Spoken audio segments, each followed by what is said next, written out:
Welcome to Nourishing the Mother, an inspired conversation space between Bridget Wood and Julie Tenner on the journey of motherhood through the common thread of parenting, relationship, and sexuality as a path to consciousness. We keep our conversations honest, our experiences real, and our philosophies exploratory.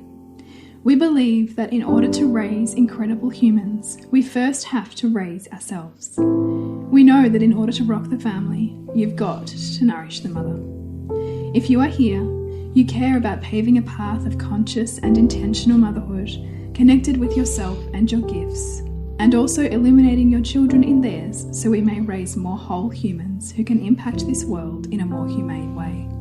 If you desire to integrate your learnings practically and supportively, head on over to bridgetwood.life or julietenner.love to go deeper. And for all live-streamed pre-release podcasts and all our free content, head over to our free Facebook group, Nourishing the Mother with Bridget Wood and Julie Tenner. We are Julie Tenner and Bridget Wood, and we are so grateful you're here. Hello and welcome to Nourishing the Mother. I'm Bridget Wood. And I'm Julie Tenner. And today's podcast is Where Have You Created Your Own Cage in Mothering? So we would love to preface this with a bit of camaraderie to let you know this is not about judgment, because we literally all do it all of the time. Yeah, and I think there are seasons for our cages, right? Well, I also think cage flavor of the month. Right. I think this is a reflection of values, right? Yeah. Like we always, whatever we're like is so important to our soul or our growth right now, we like super invested in, love, read about, think about, dream about, manifest about, project about, fantasize about, until we like reach that thing, fulfill that karma, grow in the way we need to with that. And then we're like down the other side of the roller coaster. Oh, I don't dig that as much as I used to. Oh, there's all these drawbacks to that thing. I don't love it as much as I used to. Here's the new shiny thing. Off we go.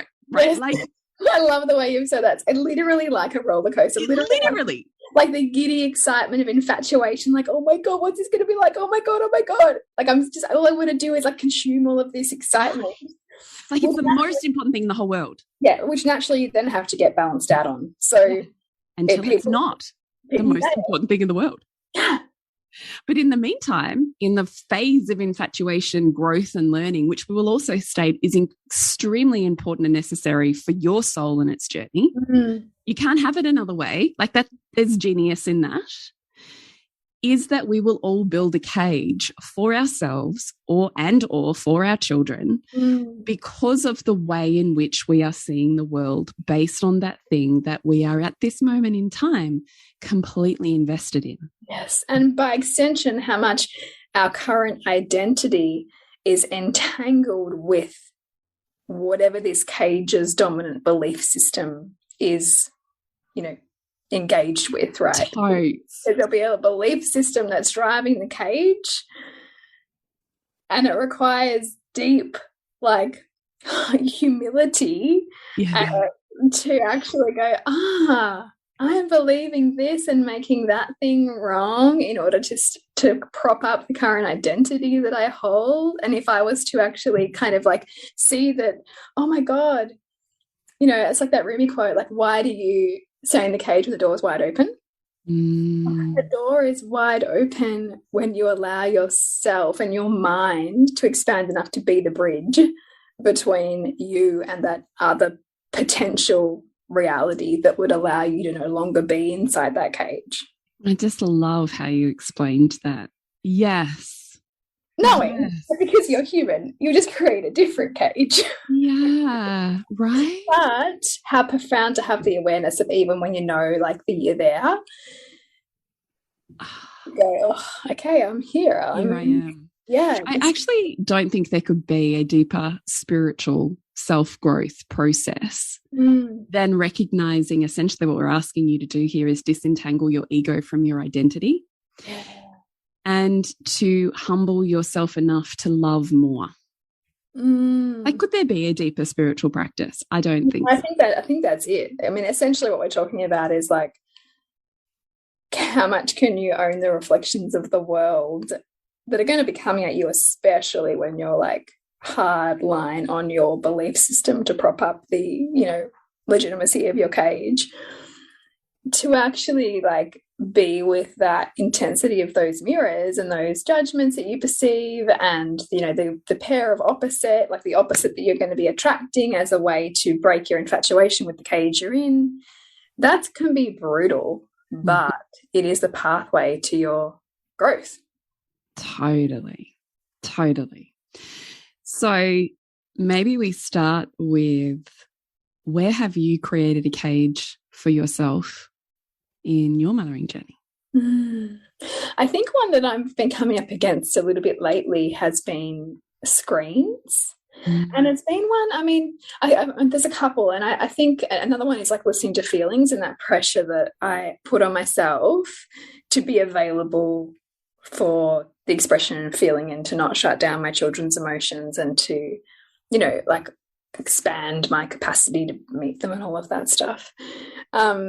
And not often really see the drawback of that, because it's a high value for me. So I'm not going into, well, the drawback of you doing that is that you didn't get to clean your house. Or the drawback of you doing that is you didn't get to finish that thing you wanted to do for your work. Or the drawback to that for you was that you didn't get to focus on building your finances because you're listening to emotions.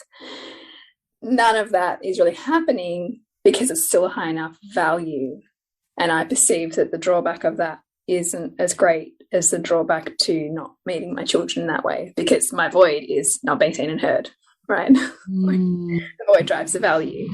But that's not really the one I want to talk about today, because the one I want to talk about today, which I know is pertinent for many parents, is a relationship with screen time for our children. Specifically, I think shows that we might think are trashy, as opposed to shows that we might think are somewhat educational. But particularly like iPad use and gaming. And I know if you're listening to this podcast, it's something that you think about, and it's probably not comfortable for you to put your child in front of a screen for hours and hours on end and allow that screen to kind of run them, which is what tends to happen because gamification is so powerful, and advertising is so powerful, you know, for our brain. So I actually had someone, I've been popping little tidbits in my stories about some of the expanding edges I've been doing with my son and his interest in games. And I had some people say to me, I'd love you to do a podcast on that. So this is part of that, is part of that conversation.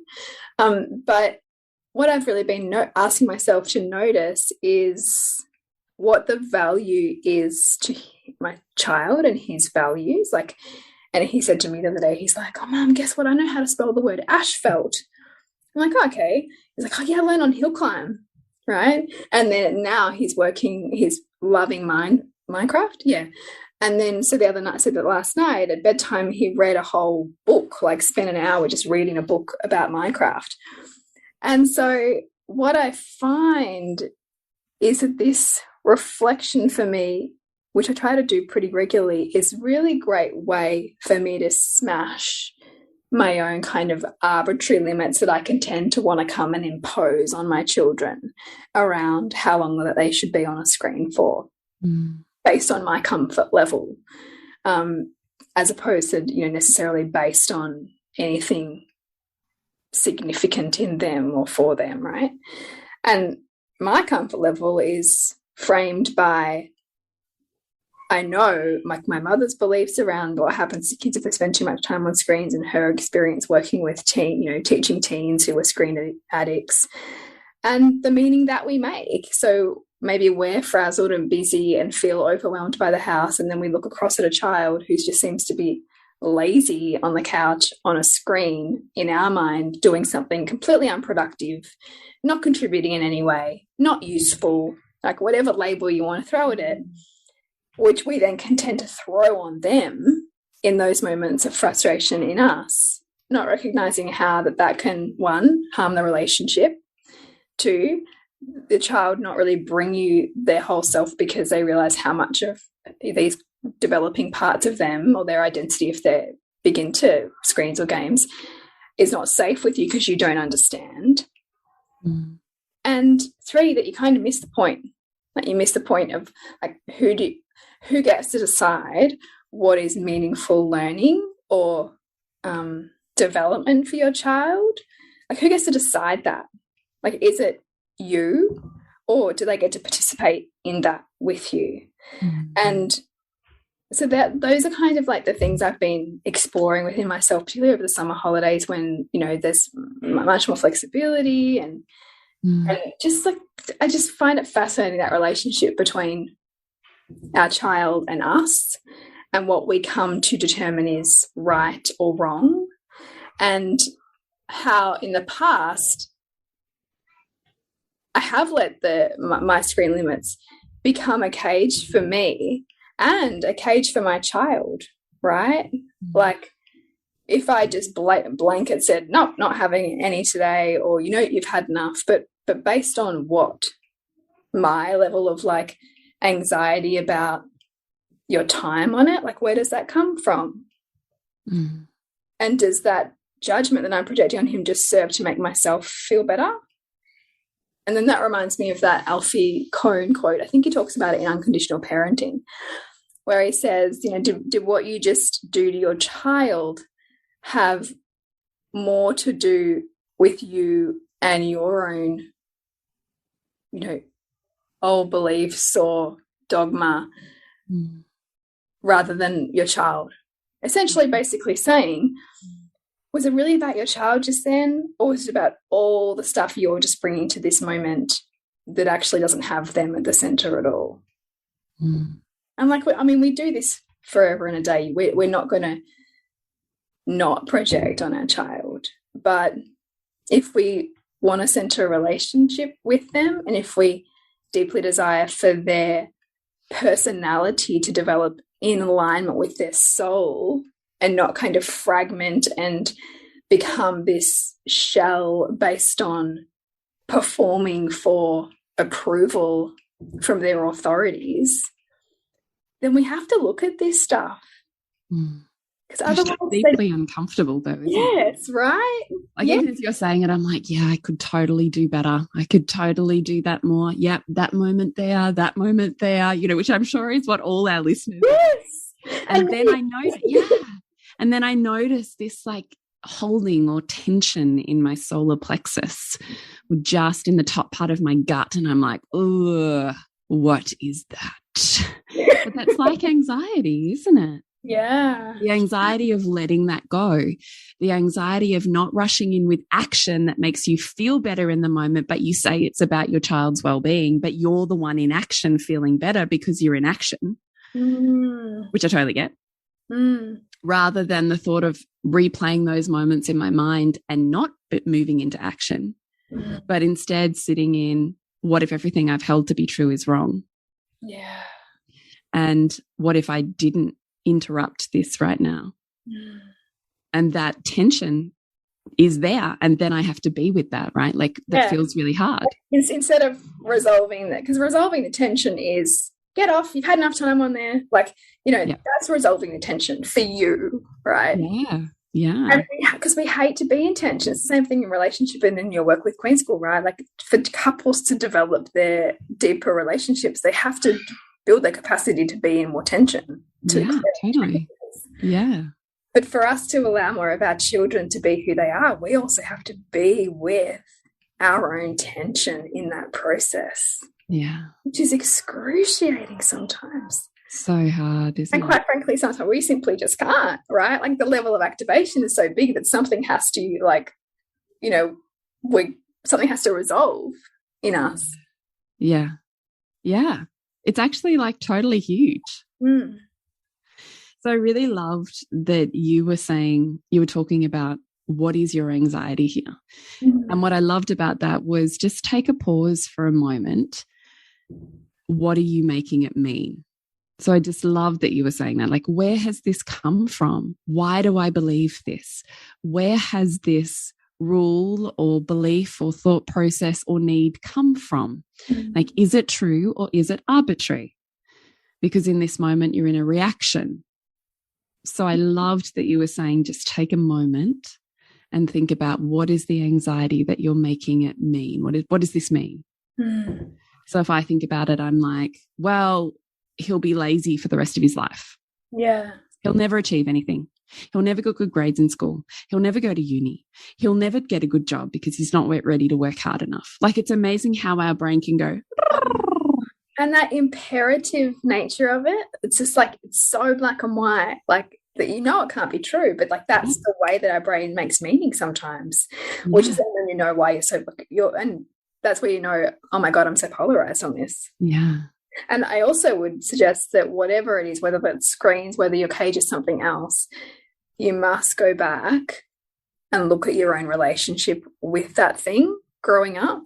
And your parents' perception of your relationship with that thing, if you can recall the memories of it.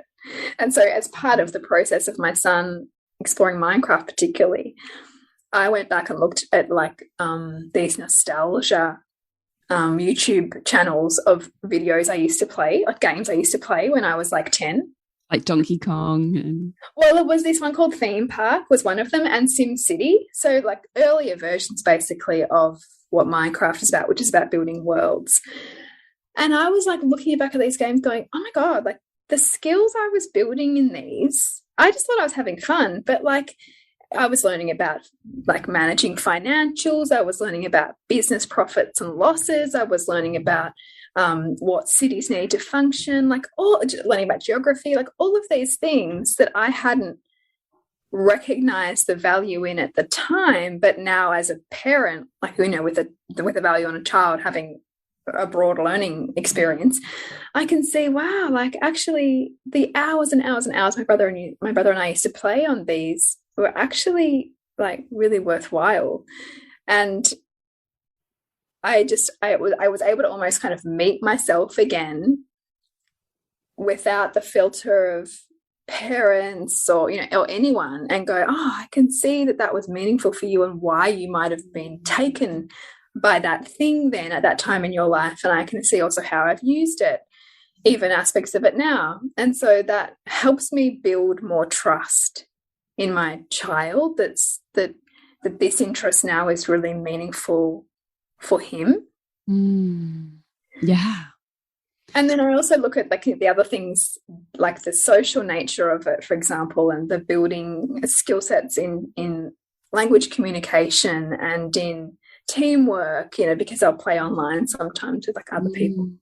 And I think, yeah, like, am I going to be so resistant to the form that I find this in that I'm going to block this learning opportunity? Or can I accept that I don't want to be a Luddite and not move with the world that my children are growing up in and try to just like kind of close it off? Or do I learn how to be with it first in my own body and then learn how to be with it in practice with my children by, you know, having parameters, which we've always had, which is that screens don't go in bedrooms and that they're always visible to us and that we know what they're doing and that we participate in it and like are across it is essentially kind of the baseline.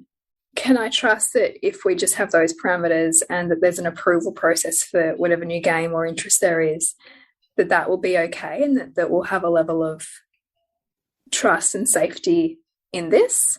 And so that was helpful. The process, what I'm in a roundabout way, what I'm trying to say is the process of going back and looking at my own experience helped me bring more wholeness and less kind of triggered feelings to where my son's at with it. Because it's literally like putting yourself in his shoes, like at that age, you at that age, rather than you looking at it with a different lens. Yeah. It's always really humbling, isn't it, to go like, what if I flipped it and I was in their shoes right now? Like, how would I want to be related to? Yeah, super helpful. Super helpful. It sort of reminds me of my journey with screens too. I sort of echo everything. I'm not going to go into it, but I sort of echo everything that you said. And that's certainly where I find myself now as well, is actually really enjoying watching my kids on screens because I can see all of those things. And particularly here in Melbourne, where we've had 2 years of significant lockdowns, screens and online gaming were the only way that my children could have social interaction. Yeah, which is huge. It's huge. So I really loved how they find their own unique passions and inspirations and will manipulate the game itself based on what they're interested in getting out of it. So I totally, like, I'm down with it. We have parameters. We're certainly not unschooling on screens. We have very clear parameters. We have very clear, device lock-in station at a particular time of night, depending on your age. Like we have, but they were rules within a family that were negotiated together and have continued to. It's not a hard set in stone, because what worked when he was, 10 doesn't work when he's nearly 16. So it's not like this hard and fast rule. It's more like this boundary that we get to continuously negotiate and move with. And I really love that as an opportunity, but can also feel into the edges where I'm like, yeah, I can feel those edges where I've projected, where I've made it mean something because I've been out of touch. I would say the moments that I'm doing that, I'm actually out of touch with my own sense of alignment. Because if I'm really authentically aligned in who I am as I'm presenting in that moment, I see the love and the grace and can communicate more effortlessly. So when I start getting narky, when I start leaping into the meaning of he's going to live a hopeless life and all of those things, if I wind back, I'm ungrounded in those moments. I'm holding stuff in my body. I'm not really present. And so essentially, the family dynamic is such that we will use each other to come back to regulation. And, maybe for some of you that will feel like triggering language. So I apologize if that feels like it. Press pause, come back. But family dynamics are such that when someone's out of whack, someone will press exactly the right button to produce a, volcanic eruption so that the whole situation resets back to homeostasis again. And all of the organisms within that environment are doing that. We're always moving with each other to create a type of wholeness. So I can see that it's the perfect setup when I'm not whole. Yeah. When you're unable to access those parts of yourself consciously or be in like that beautiful balance, then it's easier. They're going to unconsciously seek the things that are going to push you there, or the other people in the dynamic will. I had a visual of like, those old school like arcade games of like the what's the one with the ball that goes and it pings all around? I was going to say ping pong, but is it? I'm going to say ping pong too. It's not ping pong. Like the ball, when you press the two sides. No, I know. Are you sure it's not ping pong? This is a pointless conversation. I know. Ping pong's the one that goes over the net. The one in the the arcade game, and you press the button and the ball, it's like a marble. Yeah, and whatever that game is. Whatever the game is. I'm thinking about this, like it's almost like bits and pieces. Each person in the family kind of takes up the position, and it's always morphing and changing of those little barriers that try to like stop the ball or move the ball. And it's like everyone's just like bouncing off each other and this like kind of like sometimes what feels like this, I don't know, like overwhelming mishmash of emotions, right? Yeah. At one level in a family dynamic, it's going to be functional, right? Yeah, totally. When you proposed this topic the other day, I was just spending a little bit of time ruminating on it. And I was trying to think, okay, what are the biggest cages that I can see that I've created for myself? Screens was certainly one of them. Meeting needs that you suggested, I was like, yeah, that was totally me too. And then the other one I had was wanting to support them in everything. So having a much reduced tolerance for their struggle. So I have always had the perception, no, I shouldn't say always because that's not true.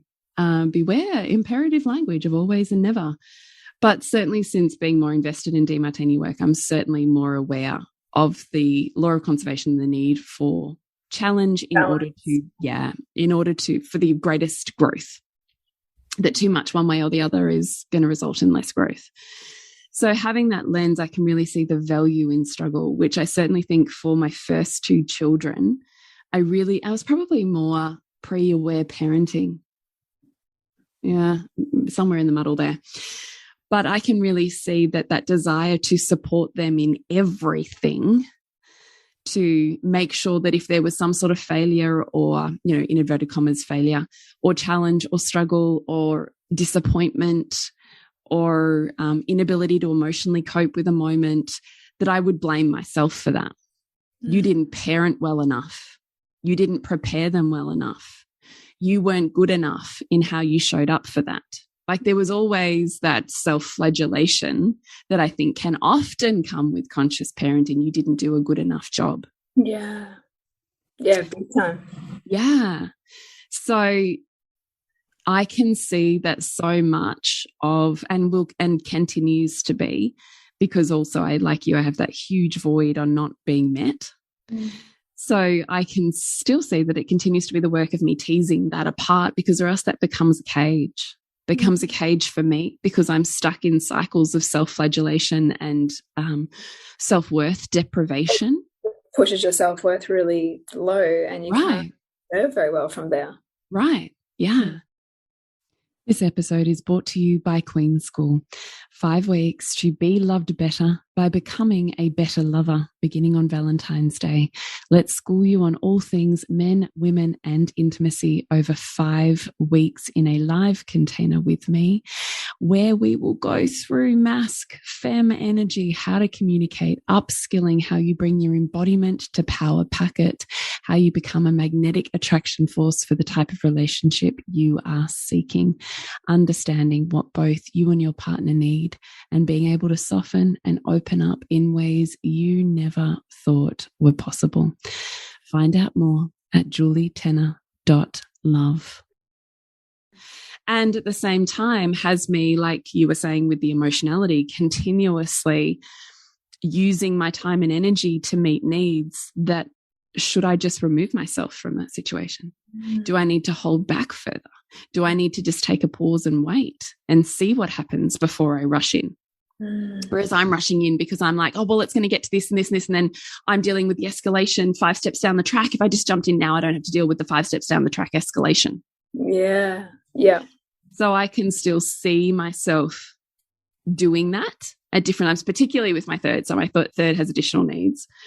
And I'll tell you, at her birthday party, we had a horse riding birthday party, which I was already nervous about, because I'm like, she really wanted to do it. And I'm thinking, how the fuck, you can't get on a bike. Like, how are you getting on a horse?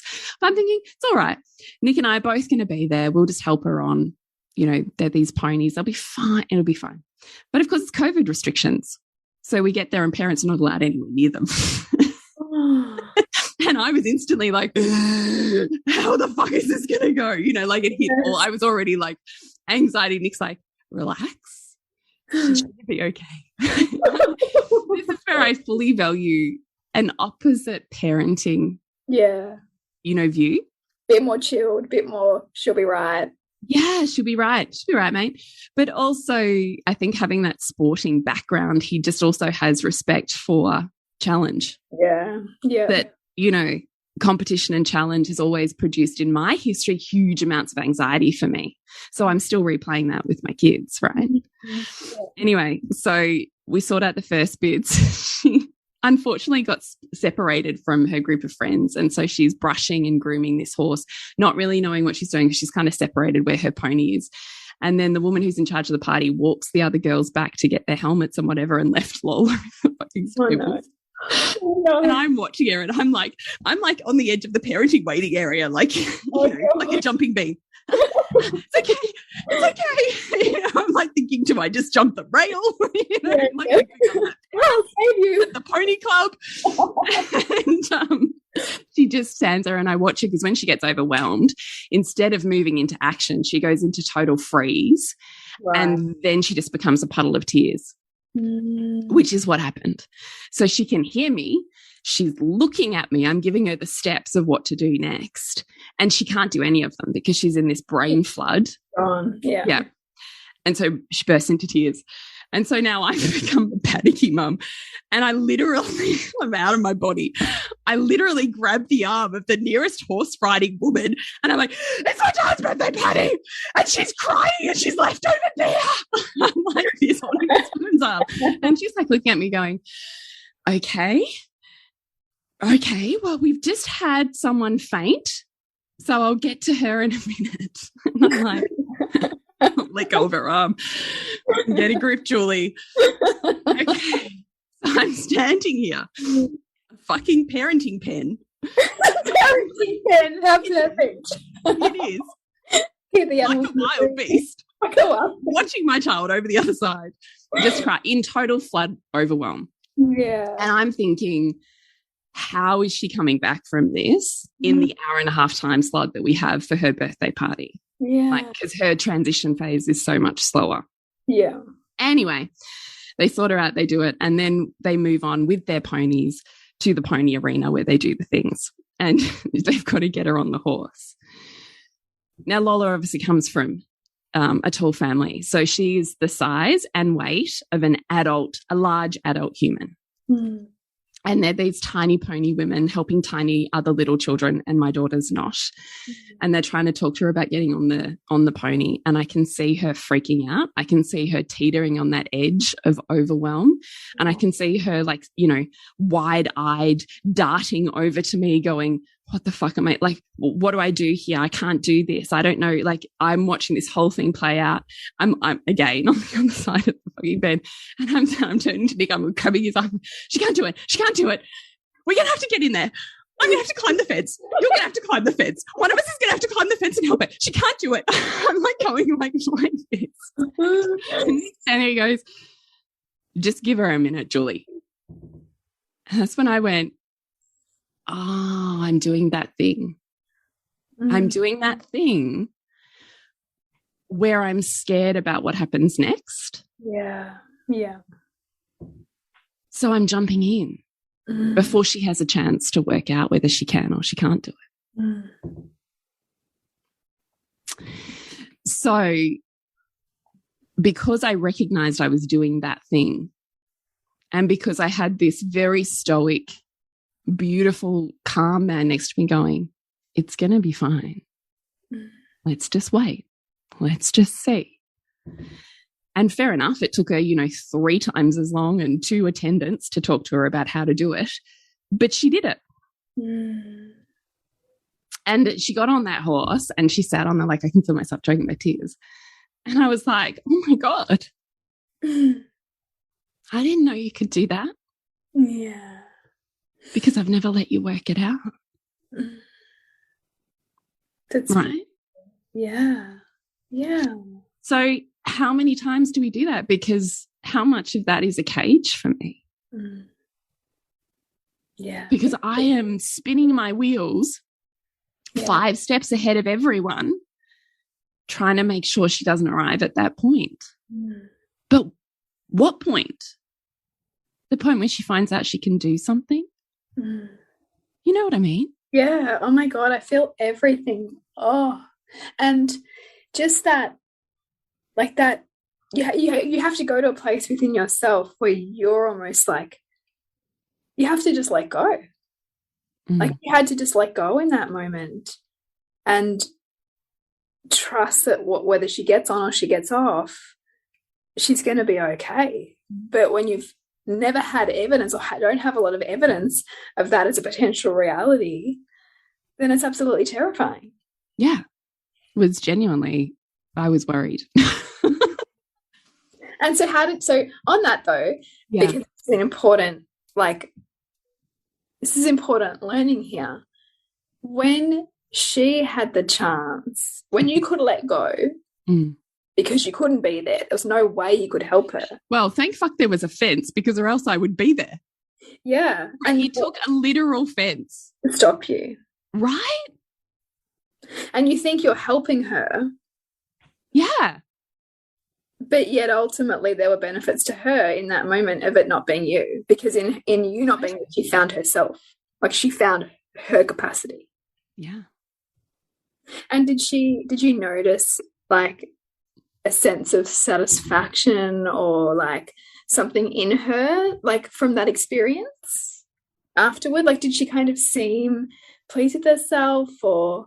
Oh, look, she was definitely like on cloud 9, which I could never have predicted was the way it was going to go based on the way that it started. Like in our normal day-to-day life, that certainly wouldn't be the case. Like usually once we've spiraled off, left, that's where we stay for the day. Yeah. So definitely satisfaction, and I guess the drive or the desire was big enough for her to keep going to, because normally I would say also she wouldn't keep going. Yeah.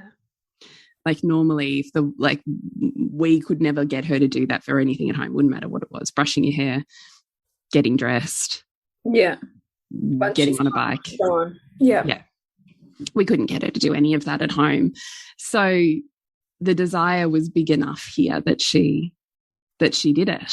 But I still call that moment to mind where I had that self-realization. I can hear Nick going, just give her a minute.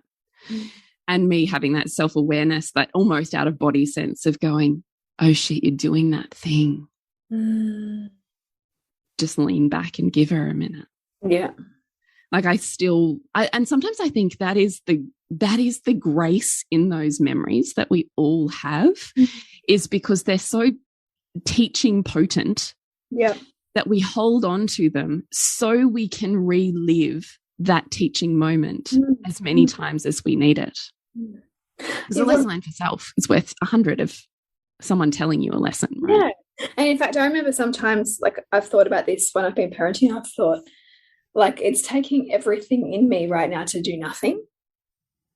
Yeah. Because sometimes in the nothing, in your nothing, is everything for your child. Totally. Like what that was. Yeah. That what you don't do. Could you hold yourself enough to allow her experience? Yeah. Yeah, right. And have no guarantees, because you don't know how that's going to go. That's right. Yeah. Is this going to go to shit and you're in cleanup mode? Maybe. Maybe. Would you say that that's a cage that you kind of constantly find yourself coming back to? Yeah, constantly, because I have such a mothering void, and my perception being that she, in inverted commas, of course I say this because I realize it's still a tainted void, is that she never did anything for me. I seek to continuously do everything for my children and be everything for my children. So obviously the older and the wiser, hopefully, that I have gotten, the more I've been able to equilibrate, understand, and adapt. But it is still a core void that runs me. And I still have to catch myself out on it. You know what I mean? Yeah, yeah. Because, I mean, those deepest ones, like the ones from your childhood that bring you to your knees, you're never going to really get past them. Like they're part of your mission in the world. They're part of your reason why you're here in many ways, right? And so knowing them, at least if you know them, at least if you can then move with them with more consciousness, like that moment that you had. Yeah, super powerful moment. I imagine for her as well, but certainly for me. I don't know her obvious internal experience, but, you know, super happy birthday girl.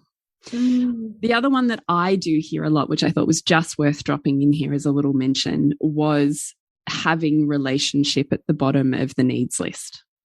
Yeah. And that becomes a cage that I hear in my own, you know, world, that a lot of the times we will develop through the lens of my child is so important and their development is so important, which I can completely identify with, that we seek to meet them before we meet ourselves and before we meet our partner and before we meet the relationship. Because it's an entity of its own. Yeah. And that we think we're doing the best, healthiest work by continuously meeting our child first. And when we're offered a moment of our partner wants to share their day and our child wants to share their latest Lego creation, that we pick our child first and we ignore our partner. Yeah. Or we pick, who knows, meeting the child rather than meeting intimacy. So I see that developing as a long-term cage, because at some point that thing you've pressed to the bottom of the list becomes so painful, or you long for it so desperately when your lens has changed and you've run that roller coaster, or that initial phase is, you know, come full circle, and you start coming back to, I want to be loved, I want to be known, I want to be touched, I want to be seen, I want to be desired. I long for that aspect of my life that I had before children. Which actually can happen, I think, when children need you less. Like, you know, when your children move past 3, 4, 5, and they're less touchy, less you-centered, it can then create a big pain point for women where they've gone, oh shit, like my relationship, which I haven't really prioritized, is now in this place where there's repulsion, rejection, disconnection. A lot of hurt. A lot of hurt. So many years of not being compounded hurt. Yeah. So a lot of each person not meeting each other, which I think is heartbreaking, because I don't think that that's the intention at all. But I think if we put our child so central, that can be the byproduct. And that ultimately can be a real drawback to a child. Yeah. Really, like the very thing that we thought we were doing by putting them, like by centering them and putting them, you know, in first all of the time. Yeah. They can also miss out on what it's like to be held in the fabric of a healthy relationship, where they are not always the priority, where they're going to be disappointed sometimes because you want to listen to their mum or dad talk before you want to orient to them, or you're going to have a night away and they're not going to be that impressed by it, but you're still choosing that without guilt because you know it's good for you, it's good for the relationship, it's honoring of your partner, and ultimately what's good for the relationship is generally good for the family. Totally, right? Not if you're like, you know, check off for 3 months overseas and like, you know. We're not talking about narcissism of different forms, though. That's right. We're not talking about that. I'm talking about the healthy range, right? Totally. So that was the only one that I thought was worth mentioning here because, and I want to say this with like heartache, it's one that I'm sad that I see as often as I do. Yeah. That's really hard for women that have chosen to parent as you and I do sometimes to see that, to feel that, to have motivation towards choosing that when they don't have the wisdom and the hindsight or the lived experience that you and I do some years down the track, where you go, I know one day you're going to wish you had of, or that was different. And just like you can't just walk in and parent a 15-year-old, you parent the 3-year-old who becomes the 15-year-old. It's the same thing with relationship. Yeah. You can't just walk in and have a fantastic relationship. You're parenting that relationship from the beginning, right? And then you reap the rewards later. And it can be a jarring question to ask, but sometimes the question that I ask is, you know, what kind of relationship do you want to have with this person in 10 years' time? You know, when this child is 14 or this child is 18 or 12 and their social circles have moved well beyond you and you're left with a lot more time in this relationship. What do you want? And then what needs to change? Like, what are the red flags now that are going to be in the way of that then? Totally. It's great. So for you, Julie, I mean, that being the cage that you identify for so many women, what suggestions do you have for them to first be with the pain of acknowledging that that's the cage that they're in, and then the steps that they take to move out? I mean, of course, read Flowers and Honey, but like what else? Yeah, thank you. And of course, Queen School's always there to support your journey. But I would like to probably metaphorically maybe lean it back into the horse riding story with Lola and be like, because I actually don't think it's that different. It doesn't matter what we're talking about here. It doesn't matter if we're talking about the cage that we created with screens, or the cage that we've created with listening, or the cage that we've created with meeting needs, or the cage we've created with relationship. Like I don't know that the strategy needs to be vastly different, because I do think that it just is all revolving around, am I putting into that garden what I hope grows from it? Yeah. And, you know, just like that powerful moment I had, you know, with Lola, sometimes we just need someone who, like you just did with that beautiful question, Bridgie, was, is this what you want? Is your investment right now where you want to be? Can you just take a breath, see you got some stuff going on here that's yours, lean back for a moment and really see them. Yeah. Not you and your wounds That was the pause part where you looked at them. The lean back is when you really try to see them, when you practice turning off that movie and you find a way to fall in love with them in this moment. Yeah. Whether it's your child on Minecraft, or it's your child trying to get on a horse, or it's your partner who's standing there, who chose you and you chose them, and you got to remember why. Like, I don't know that it's a vastly different skill set, but it does require sometimes that we have someone who offers us a little bit of holding so we don't just sit in our own belief systems. Yeah. God, that's so huge, isn't it? That's medicine. So before we wrap up today, we did have a few points that we wanted to leave you with when we talked about this topic of where have you created your own cage in mothering. And we do always want to leave you with how to offer yourself more freedom, because ultimately that's what we're looking to do here in our Nourishing Mother podcast, isn't it, Bridget? Here's some seeds of wisdom from our lived experience. Here's what we've picked up along the way. And we would love for you to fast track that and offer yourself more freedom than what we necessarily perceive that we had back then or now. Yeah, right. So we had 3 steps here that we wanted to leave you with. So step 1 was to be with your own anxiety and judgment. Just like, I want you to imagine this is Nick standing next to you going, just give him a minute, or just give yourself a minute. And in that minute, here's the questions you need to ask yourself. What am I making this mean? And when you're clear on that, what is the fear? And what do we know about fear, Bridget? Oh, fear. Yeah, fear's already happened. So fear, you're fearing something that you've already experienced in the past that was painful and you don't want to experience in some form again. So it's part of going back to the past and exploring it, a little bit like what I was talking about with the video game and, like, you know, what the meaning that we've made, and feeling back into that experience and finding the wisdom that you didn't find in it the first go. And then exploring, you know, what would be the benefits of that happening, right? Totally. Because if you can see that that worst fear has benefits, you're no longer running from it and it's no longer running you. Yeah. Right? Absolutely. Step number 2, consciously look for where the opposite to the belief you're holding is true, and look for people who are doing that opposite and have alignment present. So if you're looking at the decision you're making, let's say with screens, based on a philosophy around it's best for your child, look for people who are doing the opposite and also perceive that it's best for their child's development.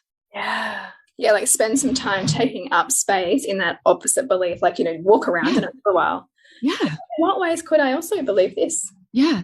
Even just sit in the space of those people. So be that physical, you're in certain groups that you access, or certain pages, Instagram pages, groups, whatever. Hang out in the conversation and just feel the tension in your body and practice regulating yourself in it. Giving yourself space. Like ninja work, but it's like so transformative. So transformative.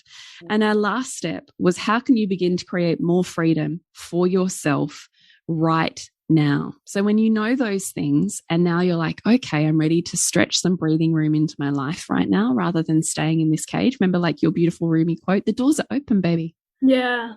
How are you going to take steps towards those open doors? How can you become more of the open doors? So what are some small ways, and we would never recommend that you jump off the cliff. No. Small ways, very small, daily actions that are manageable and achievable for you and your nervous system, and gentle for your nervous system. We do not have to shock it into, you know, the high heavens. Yes.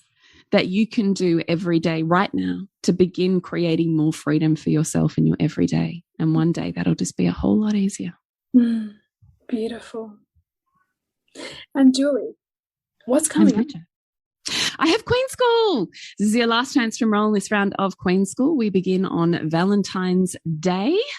So you can find out more at julietenner.love, and it's 5 weeks to invest in your femme, your connection to your body and what's happening for you, to learn new ways of viewing and seeing your partner and masc beings in general, and then to get super savvy with your embodiment and your magnetic power of communication to up-level the type of intimacy that you are having in your relationship. So I'd love you to come join. It's pretty radically cool. Pretty awesome. And you, Bridgie? All things reimagining motherhood, actually, at the moment, and transitions. I keep hearing about that in all the places, I have to tell you. Do you? Yeah, I do. Cool. Hope in a good way. Yeah, totally in a good way. Totally good way. Yeah. So lots and lots of stuff coming up in there. So we do monthly elixir. So actually broad, it's built upon DeMartini kind of work. So do monthly group facilitation in there. So that's like really powerful. And the moment we're still working through our Thrive Through Transitions theme, which has featured a multitude of different guest experts. And I am revamping at the moment our transitions toolkit, which you and I made 4 years ago. And so I'm just tweaking that whenever I have a spare moment. So that was going to be launching this week with either access to it straight away in the group if you're already in the membership, or there'll be a bundle offer if you just want to get that and a little bit of something else. So right, you do that. So you can find out about that at bridgetwood.life. And what about you, Jules? Just julietenner.love. And you can connect with us as nourishingthemother.com.au, Nourishing the Mother on Facebook and Instagram. We love your interactions. If you have a podcast suggestion, we would love to hear from you. So please reach out in all the ways. Bridgie and I are both very social on the socials, and we would love to connect with you. We are. Remember to nourish the woman, to rock the family. And we'll see you next week when we continue to peel back the layers on your mothering journey. Thank you so much for listening. We literally couldn't do this without you. Please share this podcast with anyone you think it would be medicine for. If you desire to integrate your learnings practically and supportively into your life, then head on over to bridgetwood.life or julietenner.love to go deeper. And if you feel like giving back a little to this free content, please rate us on iTunes or Facebook, all of which helps the podcast reach more mamas who need this type of tonic for the soul.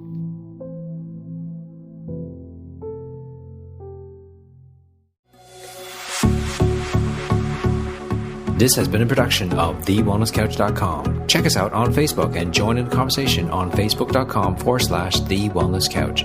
Subscribe to each show on iTunes and check us out on Twitter. The Wellness Couch, streaming wellness into your lives. Whilst the Wellness Couch presenter endeavor to provide accurate and helpful information to their listeners, these podcasts cannot take into account individual circumstances and are not intended to be a substitute for health and medical advice from a qualified health professional. You should always seek the advice of a qualified health professional before acting on any of the information provided by any of the Wellness Couch podcasts.